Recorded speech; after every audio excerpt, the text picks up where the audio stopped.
আমরা ভোট দিতে সক্ষম হয়েছি। তো আমাদের যেটা ভোট গণনা হবে, যেটা ফলাফল আসবে সেটা আমাদের প্রতি ফেয়ার আসবে। এই যে শেষ সময় এসে নির্বাচন বয়কটের একটি ঘোষণা আমরা শুনতে পেয়েছি, এই বিষয়ে কি বলবেন? আচ্ছা, আমরা যেহেতু 10-12 দিন যাবত আসলে সবাই কষ্ট করছি, সেক্ষেত্রে দেখা যায় কি 10-12 দিনের কষ্ট এবং আমরা যেহেতু সবাই সম্মিলিতভাবে এই চাকরিটা চাচ্ছিলাম, সেক্ষেত্রে আসলে এই জায়গায় এসে ভোটের দিন এসে, ইলেকশনের দিন এসে বয়কট করাটা আসলে যুক্তিযোগ্য আমার মনে হয় না। কারণ এটা আসলে চাকরির প্রতি সম্মান রেখে এটা আমাদের করা উচিত ছিল, যে যেটাই হোক আমরা হয়তোবা সুষ্ঠুভাবে করার প্রচারণা চালাতে পারতাম অথবা চেষ্টা করতে পারতাম। আমরা আসলে এটাকে যদি মানে বয়কট না করতাম, সেটা আমার দিক থেকে মনে হয় যে ভালো। এবং আমি এক্সপেক্ট করব যে আমরা আরও যারা প্রার্থী আছে তারা কোনোভাবেই জানি এটাকে ধাবিত হতে না দিতে পারি, জানি আমরা যেহেতু এই 10-12 দিনের কষ্ট যারা প্রার্থীরা আমরা সবাই মিলে করেছি, সে জানি বৃথা না হয়। আচ্ছা, দীর্ঘ 33 বছর পর নির্বাচন হচ্ছে, কেমন লাগছে আর কি নির্বাচনে প্রার্থিতা করে?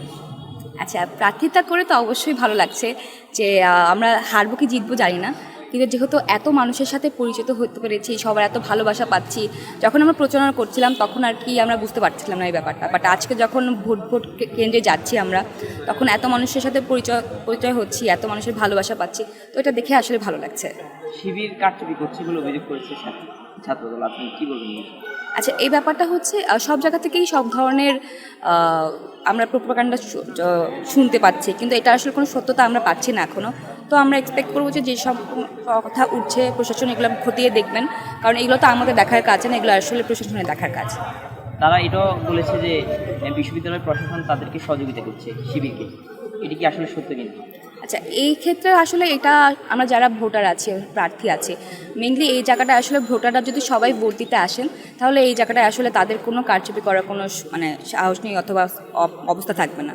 তো সবার ক্ষেত্রে যেহেতু একদম শেষ মুহূর্ত, নয়তো আমাদের কাছে সবার কাছে আহ্বান এটাই যে সবাই যদি ভোট দিতে আসেন, তাহলে কোনো ধরনের কোনো অপকর্ম করা সম্ভব না। আপনি তো একজন প্রার্থী, আপনি ঘুরে দেখেছেন, তো আপনার কি মনে হয়েছে যে এই নির্বাচনটা কি ঠিক হয়েছে কিনা বা কোনো কারচুপির সুযোগ ছিল কিনা? কারচুপি জানি না, বাট হচ্ছে বিভিন্ন ধরনের লুকফল তো ছিলই, প্রশাসনেরই হোক, যারা ভোটার আছে তাদের কিছু সমস্যা হয়েছে ভোট কেন্দ্রের ব্যাপারে।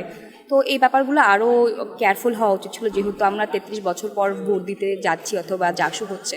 তো এই ব্যাপারগুলো যদি আমরা আরও নজরদারি করতাম, তাহলে সেক্ষেত্রে অবশ্যই ভালো হতো। আচ্ছা, আপনি কি আশাবাদী যে আপনি জিতবেন কিনা?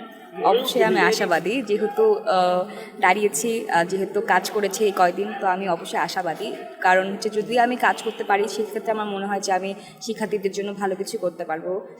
তো আর যদি নাও যদি এখানেও আমাদের কোনো সমস্যা নেই, কারণ হচ্ছে শিক্ষার্থীদের জন্য কাজ করা যে শুধুমাত্র জাকসুদের থেকেই করতে হবে এরকম না, ব্যাপারটা আমরা সবসময় করে যেতে পারবো। আচ্ছা, আপনার পরিচয়টা আরেকবার দিন। আচ্ছা, আমি হচ্ছি প্রিসতী, পরিসংখ্যান 49তম আবর্তন, আর আমি এবার সেন্ট্রালি কার্যকরী সদস্যতে দাঁড়িয়েছি। আমার ব্যালট নাম্বার হচ্ছে 15।